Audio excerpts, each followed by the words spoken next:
I've been trying to think about, I do a lot of political conversation and just, very politically active, and end up hearing a lot of input, even from some people who, on all sorts of range across the political aisle, and even within, on the conservative side, people who have different views about where we are, what we should do, and people who are, more concerned about the virus in terms of how we protect the vulnerable. I will say this.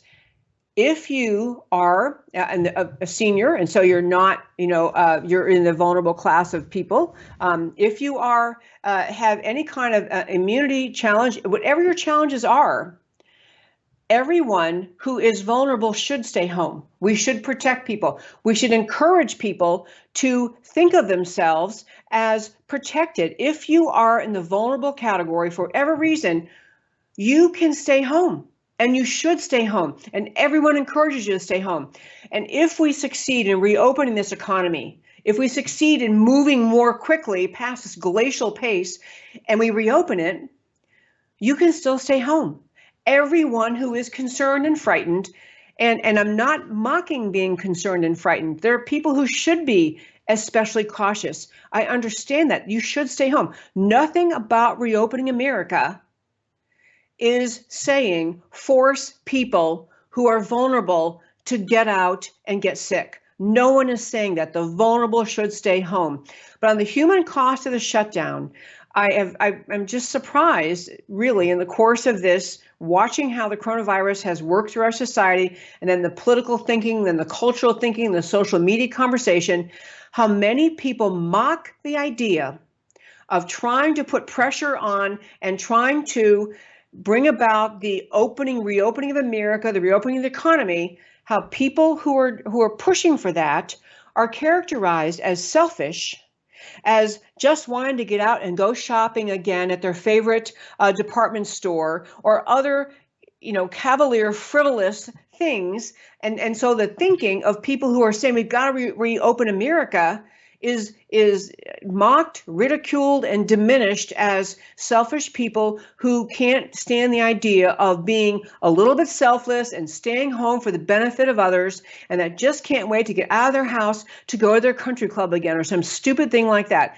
That is not what the protesters are saying. And one way to help make clear what the protesters are saying is to talk with you, and for you to talk to your friends about what the human cost of the shutdown really means. And what that human cost, I want to just run through some of the things. Number one, and I said it yesterday and I'll say it today, if you don't understand that the American left is using this crisis, is using the coronavirus crisis and the economic shutdown of America to gain political power, to bring about the defeat of Donald Trump in November, to eviscerate all of the great advances America made in the first 3 years under President Trump, then you do not understand the American left. They are using this crisis, and you've got to understand that so you don't get lulled in and pushed around by their arguments. So I'll start with Ezekiel Emanuel. We talked about him last week. He's just he is Rahm Emanuel's brother. He was one of the architects of Obamacare. He was one of the ones who advocated under Obamacare that people, when they turn a certain age, I think he said 75, they should stop getting medical care. They should only seek palliative care because we don't have enough medical care to go around. So you senior citizens, suck it up, get sick, and die. That was his message. No exaggeration. I mean, he tried to use nicer words, but he said 75-year-olds and older shouldn't get medical care except for painkillers. This is the kind of dark mindset he has. Ezekiel Emanuel also recently talked about we probably have to have a 12 to 18-month shutdown of this country to wait until the coronavirus vaccine is ready. People, this is not hyperbole.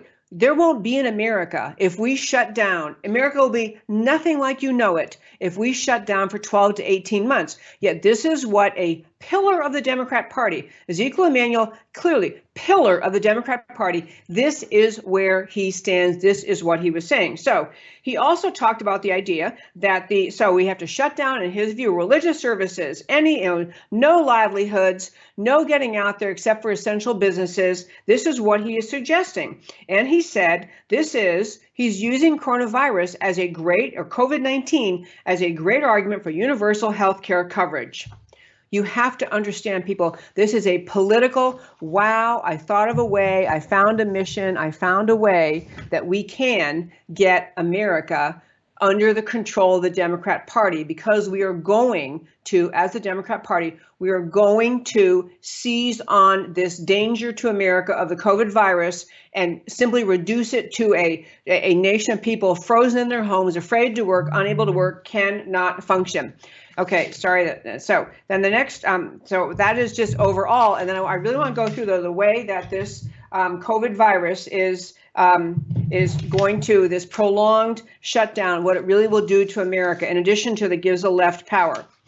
For example, we have already the idea, not just the idea in the abstract, I'll give you numbers in a moment, tens of thousands of deaths, with spikes in the rates of suicide, heart attacks, missed cancer diagnoses, domestic violence. But let me go through some particulars about that. A suicide spike, as an example. We already had a suicide crisis in our country before coronavirus came along. In Taiwan, which I was going to say the country of Taiwan, it's not that China thinks of them, but anyway, in Taiwan, there's been a 10% increase in the unemployment rate, which yielded approximately 30,000 suicides annually. That was a study. I'm sorry, this was not related to coronavirus, but in Taiwan, they had a study showing that 10% increase in the unemployment rate yielded approximately 30,000 suicides annually. We already had an epidemic in this country. We had nearly 50,000 Americans taking their lives, and we had an additional 1.4 million attempting to do so just in 2018. However, in the Federal Reserve Bank of St. Louis estimates over 52 million people will be laid off. 52 million people will be laid off just by the second quarter of 2020, getting us to a 32.1% unemployment rate. This is where we're headed with this coronavirus shutdown. Get these numbers again. You had small numbers of unemployment rises giving rise to suicide. Here's what the Federal Reserve Bank of St. Louis estimates. 52 million people will be laid off just by the second quarter of 2020, getting us to a 32.1 unemployment rate, worse than the Great Depression. Worse unemployment rate than the Great Depression. This is what will happen if we continue on this present course. The Great Depression, they estimate unemployment was like 20 to 25%. Understand the amount of suicides we're going to have in this country.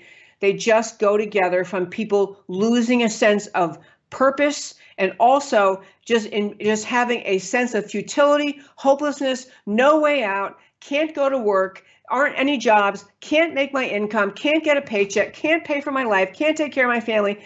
This is where we are headed in this virus if we continue this shutdown of America. Similarly, a few weeks after lockdown in Los Angeles, calls to crisis hotlines increased from 1,000 to 25,000 a day in the state of Indiana. Let me say that number again. Just in the few weeks after lockdown, calls to crisis hotlines, people, all sorts of crises. My husband's going crazy. I'm depressed. We've got a huge problem on our hands. Crisis hotlines from 1,000 to 25,000 a day in Indiana, and an increase of 8,900%. 8,900% in Los Angeles. Also, plenty of reason, expectations of increases in heart attacks. We also had in this crisis, because we immediately went to elimination or delay of all non-emergency surgery, delay of all elective surgery. I couldn't believe, one of my friend who's a state senator here in Texas, sent me an email explaining what that means in terms of whose surgery is considered elective. We're talking about people with brain tumors. We're talking about people with cervical cancer. These were considered elective in this shutdown motivated elimination of the right to pursue surgery to get surgery you need for actual problematic vital health conditions. So we had routine cancer screenings delayed, missed cancer diagnosis, cancer with routine screening, including breast cancer, all sorts of things. All of that is the human pain and harm flowing from the shutdown, flowing from our decision to so prioritize COVID-19 based on the completely false models that we had, that we actually got to the point that we canceled surgery for people who truly actually needed it. We have domestic violence spikes in this country already because of home confinement. People make jokes about getting along with my husband now that we're home all day every day. We don't have that problem. I'm very blessed in our home. My husband and I both work out of our home. We're used to both being home. But people who are used to having the husband or the wife or both out for the day, and now everybody's home all day and everybody's stressed and nobody has a paycheck and nobody has anything to do. They can't go to work. If they can't work from home, they can't work. Stress at home. So these are the real consequences. There's already been, as one example, a women's shelter in Dallas-Fort Worth region fielding an increase of extreme violent calls that are COVID-19 related already in Dallas, in the Dallas-Fort Worth region. We've seen, as of March 22nd, North Texas, a spike in severe child abuse cases, including death. I know that child abuse happens all year long. Sadly, wish it never happened anywhere, but there's a spike. Again, the tension created by this policy of shut down America forever is actually hurting families and children. And I tell you this, folks, this whole mesmerism our society has been under, this mesmerism that says, we can't deal with anything else. Everything else is pushed aside. We can't worry about the economy, jobs, the ability of people to earn a paycheck, to take the money home, to put food on the family table.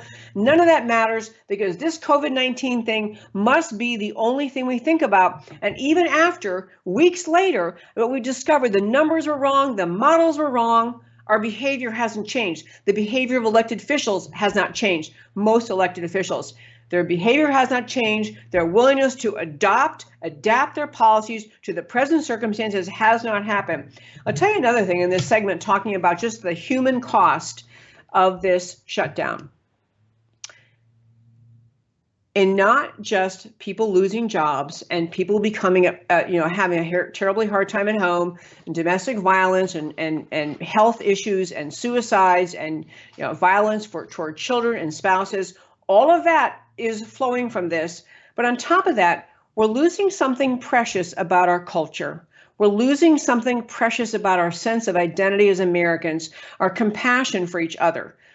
And this is, again, something the leftists are trying to say, that protesters who want to fight for the right and the idea of America reopening, going back to work, protesters are accused of not caring. Protesters are accused of not caring, of not being considerate enough for the people suffering from COVID-19 or their family members or the healthcare workers or all the people whose lives revolve around providing care for people suffering.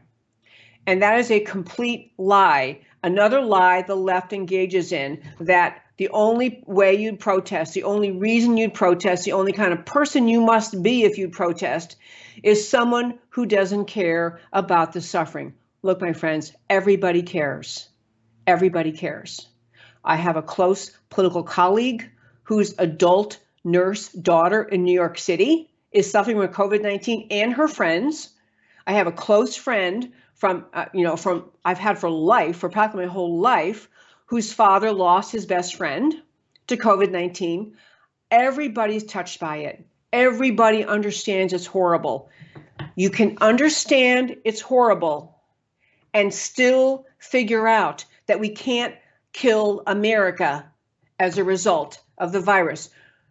What we are doing with this shutdown is killing America. We can't kill America because of the virus. We can protect the people who need it. We can get them the supplies they need and we can bring America back to working. But I want to talk again. I mean, this, the whole way the media, the left has handled this issue is very typical of the left, which is instead of to talk about the substance of the issue, is to mock and ridicule and attack people who dare to not agree with their agenda. And in this case, again, I tell you, you've got to see this. The Democrat media mob in this country, the leftists in this country, see this virus and the economic meltdown it has caused as a political weapon to use against conservatives. They want the shutdown to last longer because they see the shutdown is causing fear, is causing poverty in America, is causing doubt in America. They want those things because that is the basis of the Democrat Party's ability to win elections, is to tell people, to encourage people to think of themselves as helpless, as unable to ever take care of themselves, as people who are just lost and forlorn, whose only possible path forward in life is to vote for Democrats so they'll send you more money once a month. This is how the Democrat mindset works. The Democrat mindset wants to cultivate dependency, and on top of that, they want to use this crisis and perpetuate the harm to the American economy because they see that hurts President Trump and his re-election chances. They, the Democrats, were looking at the fall of 2020 and realized they had no chance on this planet Earth of having whoever their candidate was defeat Donald Trump because the economy was so strong, because the American spirit was so strong, because we were restoring America first and America's greatness. There was a sense of pride and joy about this country that had not been around for decades. Democrats saw this and they realized they were in trouble. Now, to be clear, the Democrats did not cause the coronavirus. The Chinese did. The Chinese caused the virus. They had to be held accountable, as you heard yesterday on my show with Gordon Chang. They have to be held accountable. But the way the virus is being treated in public policy in this country is aiding and abetting the Democrats in this country. I want to tell you, though, again, a few more things on this topic about how our in human terms, how we've been hurt by this whole crisis. We have people turning against each other. We have neighborhoods where people are calling the police, and they're encouraged by their elected officials to call the police because somebody's outside in their yard without their mask on, because someone left the home and it seems like they've been going out too much and they're probably not going on essential errands. And so I'm going to tell on my neighbors. You've had pastors have church services shut down. You have parties, kids' birthday parties shut down by the police. You've had a woman driving by herself with no one she could possibly infect, stopped and arrested for being out of her house. We have not just shut down the economy, we've shut down a sense of normalcy and decency in the way we treat our fellow citizens and the way that police and other officials treat citizens.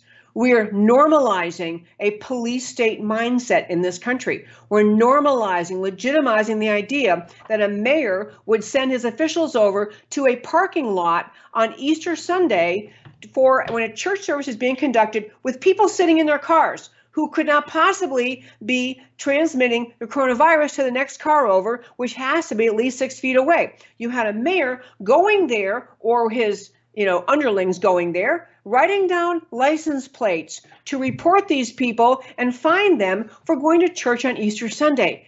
These are crazy level things happening in this country. We've been over so many of these things so many times on my show, but I want to point out, force yourself to think. A year ago, if someone told you that a mayor would be in the parking lot of a church on Easter Sunday, writing down the license plates of parishioners to fine them for going to church and staying in the car Easter Sunday, you would say, what, is this happening in China? China might happen, that could happen in America. We have in a rapid period of time, whatever you want to call it, 4, 6, 8 weeks, we have begun to normalize police state conduct, normalize the idea of people snitching on each other, normalizing and legitimizing the idea of people tattling on each other to the police about whether they were outside without a mask on. Which, by the way, I will digress to one kind of funny story about this. You probably saw this story. In fact, I think I talked about it on Tuesday in this show, but I'm not sure I did, or maybe with Alan West, which was Tuesday. Anyway, Mayor de Blasio in New York City had actually urged people in New York City, if you see people, he actually urged citizens, if you see people out in public and they're not honoring social distancing or they don't have masks on, take a video of them, video your fellow citizens, and turn them into the government. He gave out the number you could use to submit your video to tell on people you saw in public who were not honoring social distancing or didn't have masks on. And I have to say, a little bit of hat tip to the people of New York City and basically the American spirit. Temporarily, they had to shut this down, this thing that Mayor de Blasio set up, because he was overwhelmed with people sending in people making fun of what he was doing.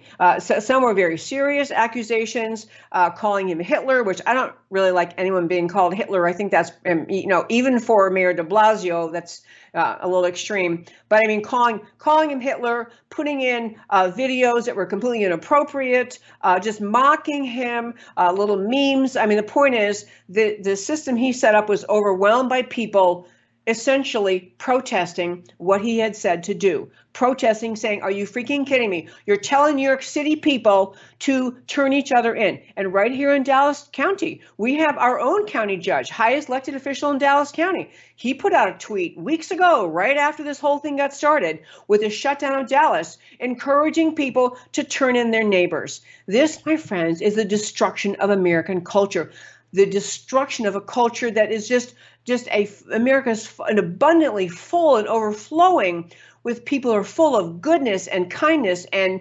generosity and taking care of each other. It is the American spirit that's always been here. And the reaction to the virus and what the left is doing, using the virus to turn Americans against each other, is something we all need to call out and reject. We have to start questioning too. And this is the human cost. Again, we're in this segment about human cost of this virus. I ask you seriously, if where you live, if the government said, you know what, now that we've listened to Zeke Emanuel, and he's the guru of Obamacare, and he's saying, everyone should stay home for 12 to 18 months, and until we have a virus, until we have a vaccine, and we'll let you know when the vaccine's ready. Would you do that? Would you say, okay, 12 to 18 months, I mean, I'm going to, whatever the average lifespan is, it's 80 or whatever it is, I don't even know what it is, 75 or 80, so what are 18 months? I'll stay home the whole time. I'll do that. Or if someone said to you, hey, you know what? If you would like to go to a guaranteed virus-free camp, would you agree to leave your home, get on the bus, get on the train, get shipped off to a place you can be promised perfect safety from a virus for 12 to 18 months or for the rest of your life? Would you do that? Would you? Would your friends? Would your friends who are so concerned about this virus? Because I have to tell you, folks, this is the kind of thinking we need to do to help Americans wake up. We have never lived in this country, in any place in the world, we have never lived in a virus-free world. We never will. We never will have a country, a place where we are simply completely free of all viruses. Viruses, sadly, are a part of life. There are something like, and I talked about in the show yesterday, 219 species of viruses which are dangerous to mammals, to humans. So there are endless species. They discover 3 or 4 new ones every year. And then within those species, there are all sorts of undiscovered viruses that can hurt mammals, can hurt people, humans. This is life on the planet Earth. You can't at the same time recognize coronavirus is serious. We have to protect the people. We have to protect, I keep saying it, the healthcare workers, the patients, the families. We can protect those people, but we cannot agree to become a society that insists on staying home to stay safe until someone tells us it's okay to go outside again. There is no such thing as a virus-free world, a virus-free America. We have to encouraged research to understand the viruses, to understand medications that might help people who have contracted viruses, develop medications to help, develop vaccines, but we cannot become a society timid and cowering and staying in our homes until someone like Dr. Fauci tells us we can be safe. That's not life. What you will be doing, staying at home until Fauci or someone else tells you you're safe, Ezekiel Emanuel, that's not life. And there are Americans who are protesters who understand this, that life is not simply locating a place where you are 100% sure of being free of any virus. No such place exists.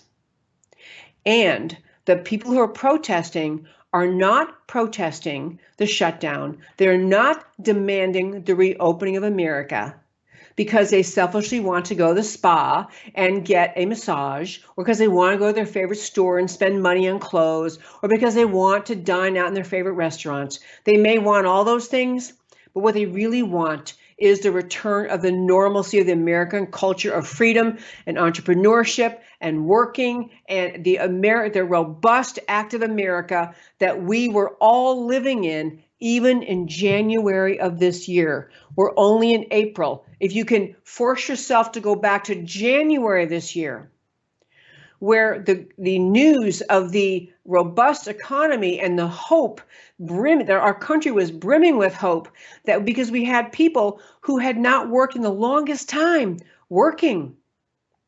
We had the lowest unemployment rates for all sorts of categories of people in decades, and in some categories forever. We had activity. We had a robust country. This is why people are protesting, because they can see that the virus has hurt more than just a particular little job they had or a particular company they knew about. That our country's policy choices in dealing with the virus, in trying to prevent the spread of the virus, has resulted in the destruction, the devastation of the American economy. And because these people understand that the destruction of the American economy is not just about greedy, rich corporations not being able to make quite as much money this year, it's about bringing about human suffering. The destruction of the economy brings human suffering. People lose a sense of purpose, of identity, of a path forward, of a place to be in life, a place to give value to the economy, to purchase in the economy what they want to, because they have worked and earned, they have been rewarded for their labors, and they want to be able to provide for their family themselves. That is what the human cost is, the human evaluation is of how we're dealing with this economy and how we're dealing with this shutdown, and how badly this shutdown has really worked away at the fabric of America. That's where we are, and that's why people are protesting. I will tell you, I went to a protest in Dallas this week on Tuesday. There was a protest outside our county commissioner's court where, I don't even know, 75, 100 people the most. And basically it was these are people, I knew not all of them, I knew some of them, but they were people these are not people who are starving and can't figure out the way to get the next paycheck. These are all people, at least the ones I knew, who've been fairly successful in life, who actually they could stay home during this virus and not be harmed. They could pay their mortgage, pay their rent, keep food on the table. They could live their lives. They're not there protesting on their own behalf. They're there protesting on behalf of the lesser among us, the people who are not able to comfortably ride out this shutdown, the people who actually rely on their paycheck, their weekly paycheck, to get their bills paid, to put food on the table. The people that protest all understand the things I was just talking with you about. They understand the human cost in a shutdown. They understand the damage to the culture and the fabric of America through this shutdown. They understand that people are suffering. They're there on behalf of other people who are far less able to weather this shutdown than they are. They do not deserve the ridicule and mocking coming from the Democrat media mob who spend all their time trying to characterize the reopen economy protesters as selfish. These, my friends, are about the least selfish people among us. They could live home, they could stay at home, and they wouldn't have to go out at all. They could have food delivered safely to their door. They could stay in their house, watch Netflix, have plenty of food on hand and lounge around until someone announces we're free. But they have the fighting, patriotic, love of America spirit. And that is really what's driving this protest that the left is trying so hard to mock and ridicule.